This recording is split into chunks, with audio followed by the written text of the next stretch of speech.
good day to everyone. Okay, so I'm back again for the last operation on polynomials. So welcome back to mathematics class made easy with teacher Phoebe. So I'm going to discuss all about how to divide polynomials. So please stay tuned and keep on watching. Okay, so here are the rules on how we are going to divide polynomials. Okay, so let's have rule number 1. The first rule is to divide the numerical coefficients like dividing integers. So, if you can still recall, yung rule na sinusunod natin sa multiplying polynomials is just the same as dividing the integers. Bale, yung sign noon. Pero syempre, you have to divide. Dapat marunong kayo mag-divide ng numbers, syempre. So, in dividing, sabi natin, if we have positive and you are told to divide this by positive, the answer will be always positive. And if you are told to divide negative by negative, the answer will still be positive. So, sabi, kapag nagdi-divide tayo na magkaparehas ang sign or similar yung sign or same yung sign, the sign of your answer will always be positive. And kapag nagdi-divide naman tayo na magkaiba yung sign like positive divided by negative or negative divided by positive, the answer will always be negative. And then, of course, you have to divide the numbers really. Okay, next is that for rule number 2, you have to apply the law of exponent. A raised to m out of a raised to n is equal to a raised to m minus n. So, as you can see, dun sa multiplying in polynomials, yung exponents ng magkaparehas na variable, pina-plus natin. Pero here, yung exponents ng magkaparehas na variable, sino-subtract natin. So, kailangan ibabawas natin yung yung exponent. Kung mas malaki yung nasa taas, therefore, sa taas may matitira. Kung mas malaki yung nasa ilalim, therefore, sa ilalim may matitira. Okay? So, it depends upon kung sino yung mas malaki yung exponents. Gawin na lang natin ganun na kasimple yung ating pag-solve. So, what is it about dividing polynomials? Paano ba talaga ang pag-divide ng polynomials? Okay, let's have the following examples para mas maintindihan natin clearly.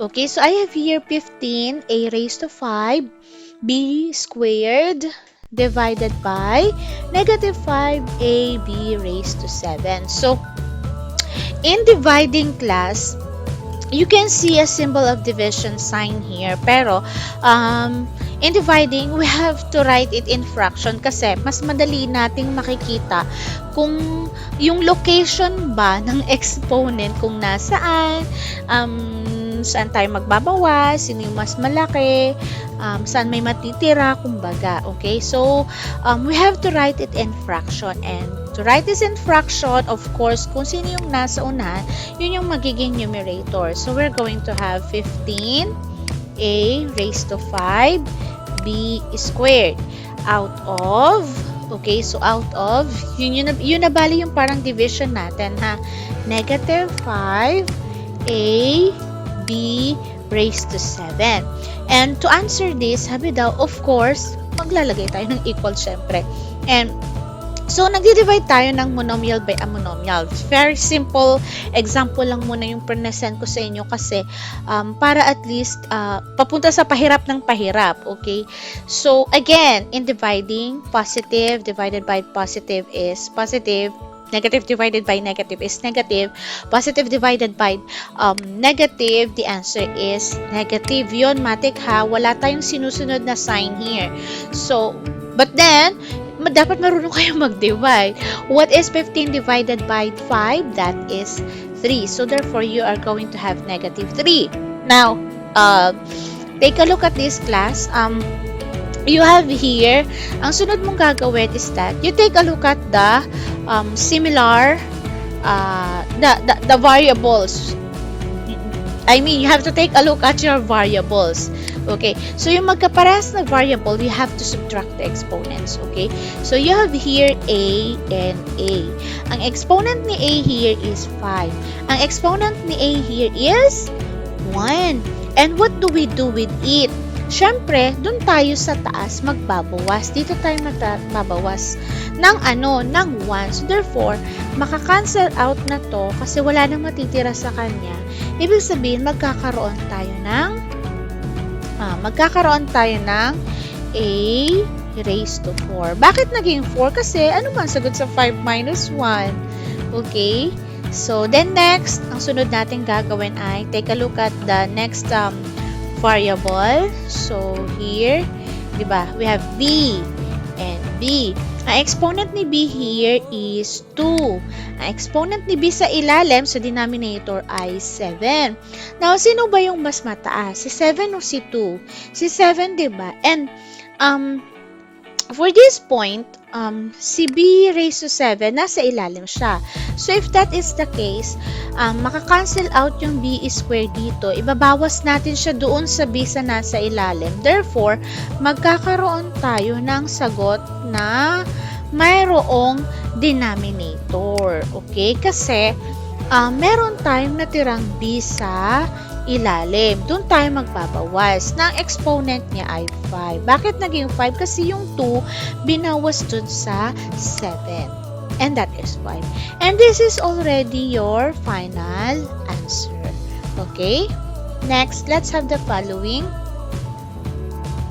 Okay, so you have there that 25x raised to 5y squared z cubed divided by 5xy cubed z squared. So, let's divide it by arranging our polynomials in its fraction form. So, we're going to have 25x raised to 5y squared z cubed to be divided by 5x y cubed z squared. Okay, so this is equal to what? Very simple. You just have to divide the numerical coefficients 25 and 5. So 25 divided by 5 is 5. Okay, and then subtract the exponents of the same variable. So we're going to have x raised to 5 and x. So we're going to have x raised to 4 here. Okay, then next we're going to have y squared. So magbabawas tayo dun sa ilalim. Okay, so may matitira sa ilalim. So mag-out of na tayo, out of y. Y na lang. Bakit y na lang? Kasi, di ba, yung 2, pag binawas natin siya sa 3, 1 na lang matitira. So, magkakaroon tayo ng exponent na 1 here. But, di ba, sabi natin, it has been clearly said to you already na we don't write exponents na 1 na. Understood na yon dapat. Okay, next, we're going to have the next one, si z squared. Ibawas natin kay z cubed. So, dun tayo sa taas may matitira. Ibig sabihin, we're going to have z na lang din. Kasi, understood naman na yung 2, pag binawas mo sa 3, ang tira ay 1 na lang. So, this is already our final answer. Okay? Next, let's have the following. 21a raised to 8 minus 12a raised to 6 divided by 3a cubed. So, in this case, hindi na siya katulad nung kanina na monomial divided by a monomial. And if that is the case, there's no problem with this for as long as you have to write it in its fraction form kasi mas madaling makapag-divide in fraction form. So, we're going to have 21a raised to 8 minus 12a raised to 6 divided by 3a cubed. So, in this case, class, kapag nagdi-divide tayo at nagkataon na ang nasa ilalim natin ay monomial, madali lang yon class. Madaling-madali lang yon. Doon tayo magkakaroon ng problema kapag naging binomial yung nasa ilalim kasi ang pag-divide nun ay hindi basta-basta. As in, literal talagang a-applyan mo siya ng long method in dividing. So, in this case, we're going to have, ang gagawin lang natin, parang i-separate lang natin siya. Gawin natin tong parang common denominator ng dalawang term na nasa taas natin. So, we're going to have 21 a raised to 8 out of 3a cubed. Okay? And then, we just have to copy the operation. Kung ano yung operation na naandito, kopyahin lang natin here. Okay? And then, divide na tayo. We're going to have 12a raised to 6 divided by 3a cubed. Okay? So, ayan na. Parang, inano lang natin siya. We just, ginawa lang natin siyang, naging denominator lang siya ng parehas na term ng numerator natin. And then, we're now, kumbaga parang nagkaroon lang tayo ng maraming division of monomials. Mag-divide na tayo. So, what is 21 divided by 3? That's of course 7. And then subtract the exponents. 8 minus 3, that is a raised to 5. Then copy the minus. 12 divided by 3, that is 4. And then a raised to 6 minus 3, this is a, copy, raised to 6 minus 3 is 3, of course. And is this already the final answer? Yes, that is the final answer. Hindi na tayo pwedeng magsagot ng 7 minus 4 is 3. No, kasi a raised to 5 to and a cubed. So, take note ha. Tandaan nyo lagi yung addition and subtraction of polynomials. Kinakailangan dapat. Kapag nag-simplify tayo, okay, dapat parehas ng literal coefficient. Okay, parehas sila dapat a raised to 5 or parehas sila dapat a cubed. Kung hindi, therefore, this is already our final answer. Okay? Next, let's have another example. I have here 4x raised to 8 plus 6x raised to 6 minus 2x raised to 4 minus 10x squared divided by 2x squared. So, idiretso na siguro natin, we're going to have 4x raised to 8 plus 6x raised to 6 minus 2x raised to 4 minus 10x squared to be divided by 2x squared. And this will be equal to, of course, 4x raised to 8. Class, pwede naman yun, diretso nyo na isulat yung pinaka-final answer ninyo. However, I'm just solving this, showing to you the solution one by one so that you will be able to know how we arrive at our final answer. So, 4x raised to 8 out of 2x squared. Then, copy plus. We're going to have 6x raised to 6 divided by, copy again the denominator, x squared. Then, we're going to have minus 2x raised to 4 out of 2x squared. So, copy lang. Then, copy minus again. Then, x squared out of 2x squared. So, yun yung i-divide natin ngayon ng mahabang, ng polynomials. So, let's write our final answer. So, this is equal to 4 divided by 2. Of course, this is 2. Alright? Then, x raised to 8 out of x squared, 8 minus 2, that is x raised to 6. Copy plus. 6 divided by 2 is 3. X raised to 6 minus 2 is x raised to 4. Then copy minus. 2 divided by 2 is 1. Okay? 1. 1, x raised to 4 minus 2, that is x squared. Okay? However, I have to erase the 1 there because you don't need to write the numerical coefficient 1 na kasi understood na yon. Alright, next, minus 10 divided by 2, that is 5. X squared minus x squared. So, 2 minus 2, that was simply 0. Pero class, hindi ka pwede magsulat ng x ha. Kasi kapag x ang sinulat mo, alam natin yon ng exponent nun ay 1.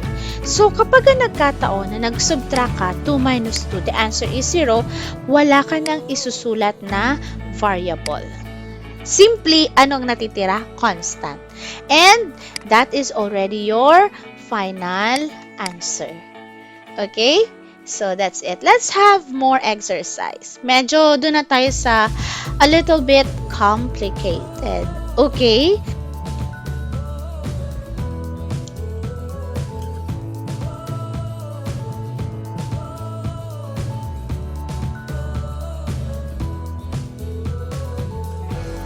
Okay, so let us have the following example. 15n squared minus 2n minus 24 divided by 3n minus 4. Okay, so in this case, class, application na to ng lahat ng itong division of polynomials. Actually, application na siya ng lahat ng operations on polynomials. Meron kayong makikitang addition of polynomials. Mag-apply kayo ng KCC, keep, change, and mag-multiply kayo and mag-divide kayo. So, medyo a little bit complicated itong pag-solve ng ganitong situation kasi ang divisor natin or yung magiging denominator natin is a binomial, which is totally different from the examples I presented a while ago. However, class, importante na dapat marunong kayo mag-divide ng polynomials kasi nasa division talaga tayo. However, may mga dagdag na operations lang kasi ganun talaga. Back when you were in elementary, kung paano kayo mag-divide ng whole numbers, ganun rin naman. However, there are some since polynomials tayo, therefore, polynomials yung i-divide natin. And talagang may makikita kayong variables. Okay? So, how do we do this? Okay, so, there. Of course. Hindi na tayo yung magsosolve ng katulad nung kanina na may nilalagay tayo sa denominator. Kasi nga, yung ating supposed to be na dapat ay nasa denominator is already a binomial. So, hindi na ganun. And, how do we do this? We're going to solve this via long method. Wala na talaga ibang way. This is the, you just have to pay attention and you just have to really, take note of some important terms that I am discussing and para may apply ninyo siya sa sarili ninyo. Okay, so first, of course, there. So, ilagay na natin to. This is what you call our divisor. Ilagay na natin tong divisor na to sa labas ng ating long method of division. And this becomes our dividend at siya yung ilalagay natin doon sa loob ng ating division symbol. Okay?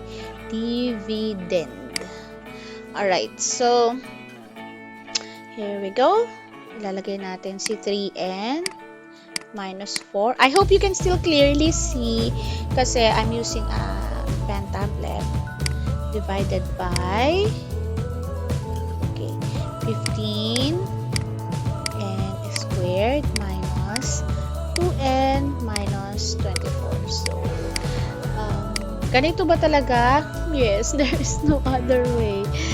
Para sa level ninyo, eto na talaga yung importante marunong kayo mag-divide using long method. Although, I have really to spill na meron talagang shortcut. However, ituturo yun sa grade 10 pa. Okay? Synthetic division. You may just search on it on how to use the synthetic division in dividing polynomials like this. So, ganito lang naman. Anyways, you just have to pay attention really ha kasi ito na talaga yon. First, sa di ba magdi-divide tayo? Sa pag-divide, kapag nagdi-divide tayo, pagpalabas tayo, ang dinidivide lang natin lagi yung unang terms. Okay? So, si 15 n squared i-divide natin daw siya kay 3n. So, parang babalik lang tayo sa division of monomials, yung katulad nung kanina. So, 3n, and then, divide lang natin. 15 divided by 3 is 5. And then, you just have to subtract the exponents. 2 minus 1, this is 5n. 5n raised to 1 or 5n na lang. Yung sagot natin ng 5n, isusulat natin yon dito sa taas. However, saang part dyan? Somewhere here ba? Or somewhere here? You have to think of it twice kung saan mo talaga siya ilalagay. However, eto ang palatandaan ninyo. Kung saan portion mo siya ilalagay dyan. Okay, tignan nyo ng mabuti ha. Okay, saan ba talaga dapat siya ilalagay?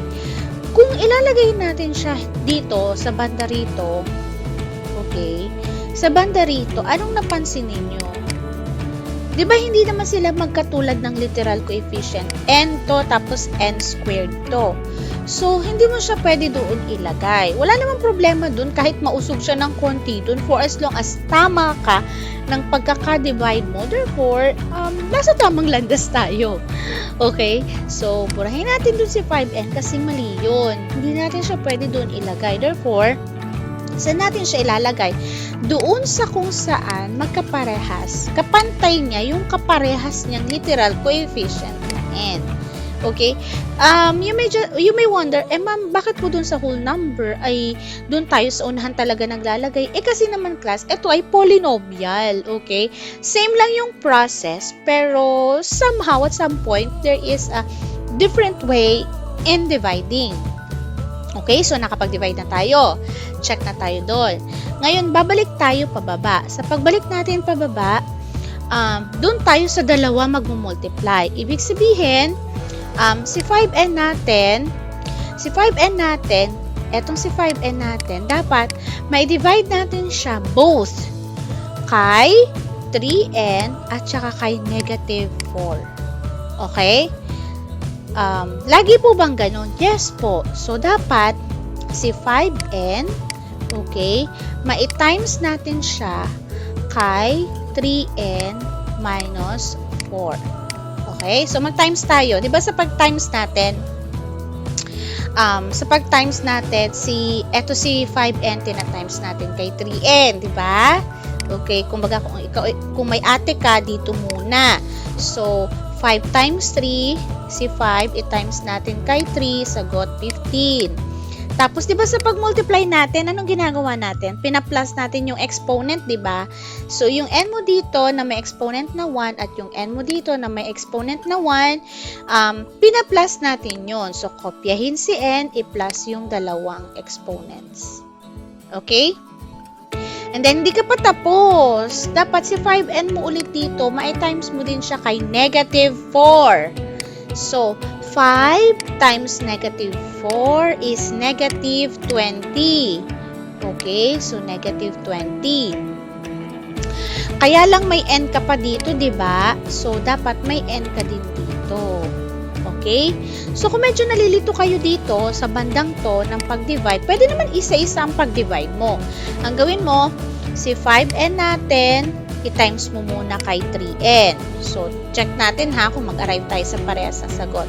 Si 5n, i-times muna natin kay 3n. Okay.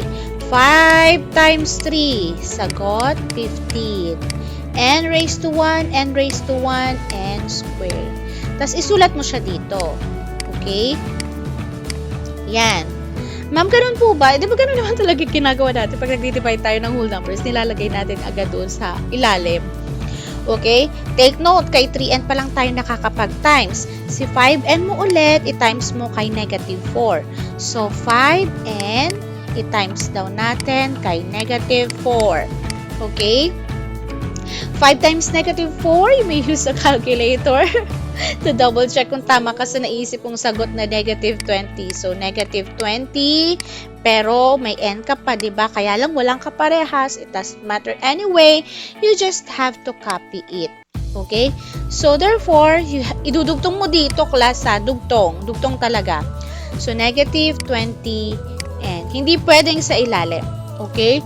Then, of course, tulad ng normal na ginagawa natin, nagsusubtract tayo. So, subtract. Okay? Yan. Pag nag-subtract ka, syempre, 15 minus 15, 0 na yun. Wala ka nang masusubtract doon. Okay? Now, here is the thing. You're going to have here negative 2n minus negative 20. Anong nangyari? Nagkaroon tayo ng subtraction of polynomials, di ba? Sa pag-subtract natin ng polynomials, erase. Apply, keep, change.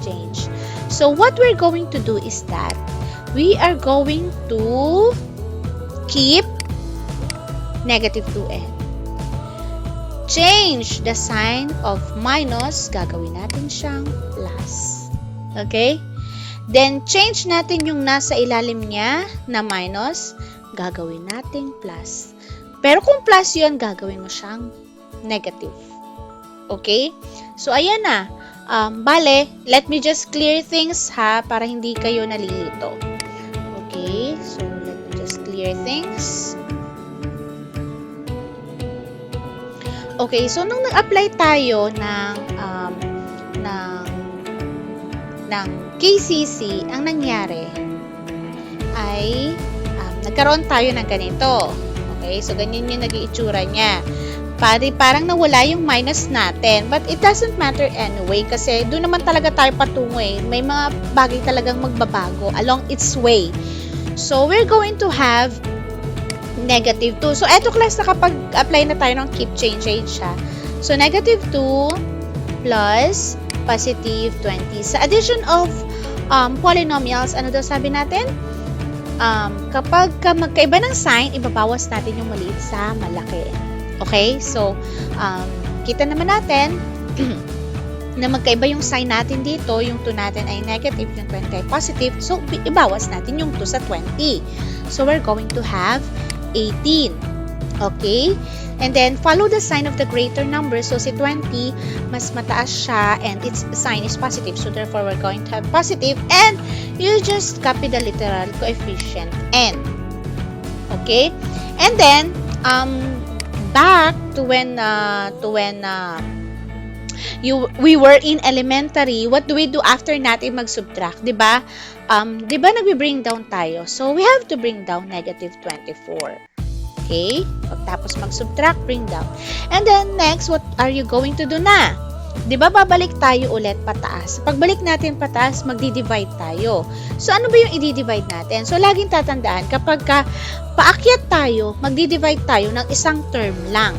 So, ibig sabihin, kung ano ito, kung ano yung sagot ninyo dito, ay, yun lang yung i-divide natin dito sa 3n. Yun lang yung i-divide natin. So, si 18n, i-divide down natin kay 3n. And to divide it, of course, you have to divide the numerical coefficient 18 and 3. What is 18 divided by 3? That is equal to 6. Okay? And then subtract. Di ba pag nag-divide tayo, anong sabi sa rule? You subtract the exponents of the same variables. So 1 minus 1, automatic, 0 na yun. Or simply, no more left out. Okay? 6 na lang. Hindi tayo pwedeng maglagay ng n class ha. Kasi n here has an invisible exponent of 1 and di ba 1 minus 1 is 0. Hindi naman pwede tayo magsulat ng n raised to 0. Automatic yon. No more variables na. Kumbaga, kung meron kang isang apple, kinain mo lahat, di mo lang, wala nang tira. Ganun lang yung kasimple. Okay, so yan. Yan. Therefore, teka, buburahin pala natin yung n din. Okay, there. And then, we have to write our answer na doon sa taas. Kaya lang, saan banda? Dito ba? Or dito? Okay? Siyempre, hindi tayo dito magsusulat. Doon tayo sa kasunod. Okay? Ibig sabihin, dito natin isusulat si 6. However, class, sa pagsulat natin ng sagot, hindi pwedeng ganyan lang tapos wala tayong operation. Nagkaroon ka ng nagkaroon ka ng 2 terms, kumbaga. So, kapag nagkaroon ka ng 2 terms, binomial yun, there must be an operation in between. And the operation depends upon the sign of your answer. So, kung ang sagot mo ay positive, therefore, dapat ang ilalagay mo doon ay positive. Okay? So, burahin natin.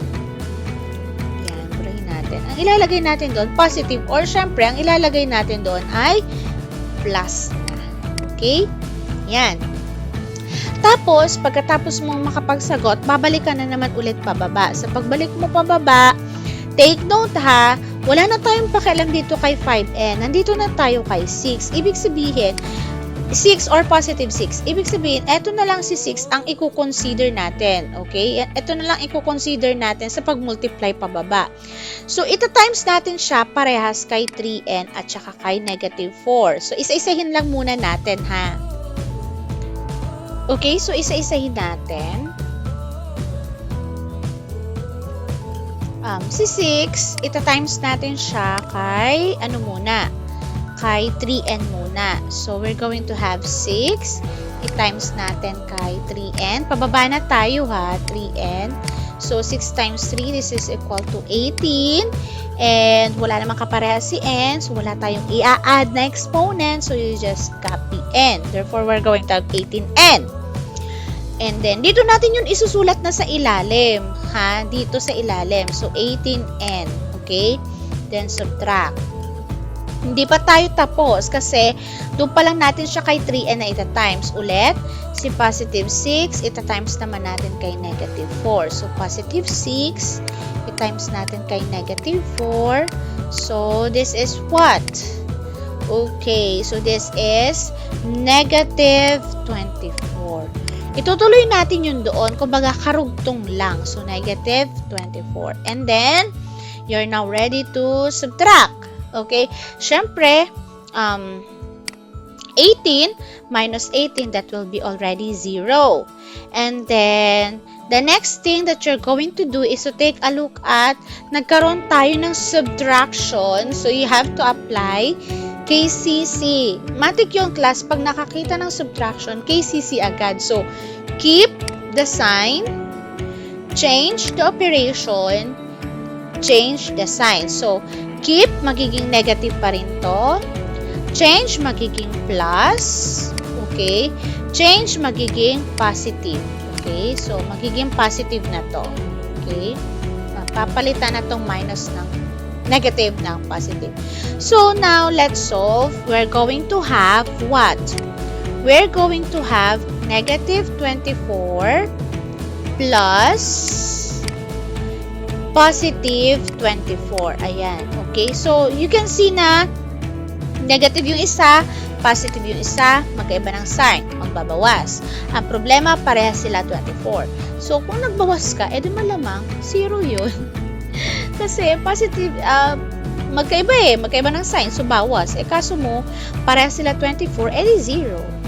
Therefore, what is your final answer? Okay? Your final answer is this one. Okay, yan. Purahin ko na to para malinaw na malinaw na malinaw ang ating discussion. Okay? So, our final answer will be this one already. Ayan. That's our final answer, 5n plus 6. If you want to double check if your answer is correct, you may just i-multiply nyo lang si 5n plus 6 at saka si 3n minus 4. Gamitan nyo ng FOIL method sa pag-multiply. You will see, you will arrive at here. And kapag nag-arrive ka dyan, therefore, tama ka sa sagot mo to. Okay? So, next, let's have another example. Ayan.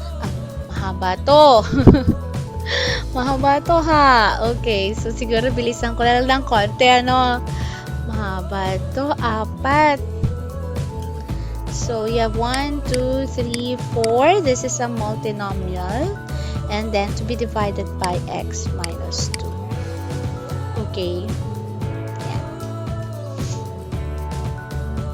Okay, so we copy 6x cubed minus 3x squared plus 2x plus 3 to be divided by x minus 2. So, first, I think I have to work on very fast. divide x cubed by x, 6x cubed by x, that is 6x squared. So I have to write my 6x squared here. Then going back again, i-times natin kay x. So we're going to have 6x cubed. Then i-times natin kay negative 2. So this is negative 12x squared. Okay, nakuha nyo ba? Sundan nyo na lang ha. Then subtract.